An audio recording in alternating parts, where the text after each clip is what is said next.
All right, so we have already reviewed the introduction, correct? Yes? We went over the body of the essay, right? And you've checked your work? Okay, so now we're looking at counter-argument, all right? So we're going to look at the counter-argument, and a counter-argument is when we show that we understand what the other side might think, but we explain why our opinion is still stronger. So even though you're giving the opposing side, you still want to make sure you're giving why your side is still stronger. So good writers don't ignore the other side. Everybody get that?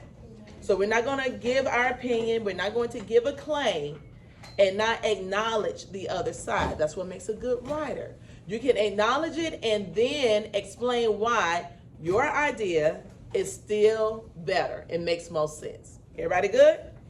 All right. So in our passages, one text explains that the benefits of having more recess time, right? And the other explain what? The benefits of having what? A class pet. A class pet. All right, so both of the ideas sound good. So when we write our essay, we pick one side. You picked a side, correct? Yeah. But we also need to make sure that we show and understand why someone else might choose the other side. A counter argument is just you saying, some people think blank, but I believe blank because. All right? Remember that formula. Some people think blank, but I believe blank because. You're not switching your opinion. You're not switching it. You're not switching your claim, but you're proving it. So let's pretend that my opinion is that more recess time would make school better. Who wrote about that? Who chose that as a side? Okay, so we're just going to look at it from that viewpoint, okay? So now I need to think, what would someone on the other side say? Well, the passage about classroom pets say that pets can do what? What can pets do? Pets can add teachers' responsibility. Say it again.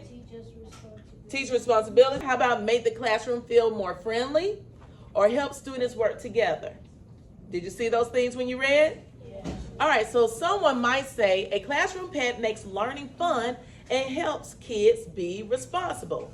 That's a counter argument, right? So look at the sample counter argument that I gave you, okay? Same one I gave you in Teams. Here you go right here.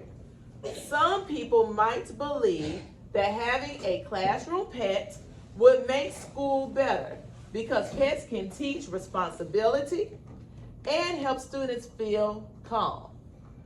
The passage explains, I'm proving, that students enjoy feeding the pet and taking care of it, which can make the classroom feel welcoming. However, I still think more recess time is better because all students get the benefits. Recess helps everyone get exercise, take a break, and come back ready to learn. A classroom pet only helps a few students at a time, but recess helps the whole school. So do you see where this writer was given the opposing side, but they still make sure they were showing where their side was stronger, correct? Yes. So this was the example if you chose recess as being the better option. Some sentence stems for counter argument is some people might think, okay? Do you see that here? Yes? Okay. So that was a great sentence starter. Some people might believe or might think, right? And then you can say they believe this because. Do you have something that kind of lets them know that the other side believes this because? Is that here? Yes. Where? The passage explains that students enjoy feeding the pets and taking care of it. Yeah, because it's saying that's the reason why, right? What made schools better because some people, but no, who? Which people? They would make school what? Better. Because pets can teach Responsibility and help students feel calm. Good. I love it. All right. Is there a part that brings it back to your opinion? Because see, this right here states the other side. This uses the evidence, right? We're going to keep going. They use the evidence. Boom, boom, boom. All right, but there has to be a part where I bring it back to my opinion. Where is it? However, good. However, I still think, right? More recess time. It's better because all students get the benefit. Boom. Because, do we have a part that kind of brings us back to it? Like your reason and your explanation? Where's the reason and explanation? Recess helps everyone get exercise, take a break, and come back ready to learn. So you see how we always have to make sure we explain, right? Giving the reasons and giving an explanation. You cannot avoid that every paragraph. We talked about that in your body to make sure you're explaining, right? You got to give your reasons. You have to explain. That's your elaboration piece. Does everyone understand the counter argument? Yes. So we use this whenever you're asked to write an essay where you're having to give your stand on something, your claim, your opinion. Good writers will always tie it back in after you do your body paragraphs. Right before that conclusion, you would give a counter argument just like this. Are we good? Yes. Cool beans? Cool beans. All right. So now, right now, go to your essay.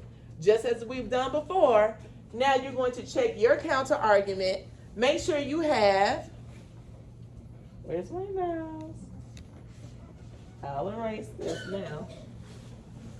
Make sure, after I erase all these nice blue lines, some synonyms very similar to, or you can use these, okay, in your counter argument. Starting off with some people might think, to make sure you're stating the other side. After that, please make sure you use the evidence by they believe this because, of course, you may say, you know, whoever the person is, depending on what you've read, believes this because use evidence to say why they believe it. And then you need to bring it back to your claim, your stance, your opinion. However, I still think give what your opinion is. After that, because we always elaborate by explaining and giving our reasons. Okay? Everybody understand?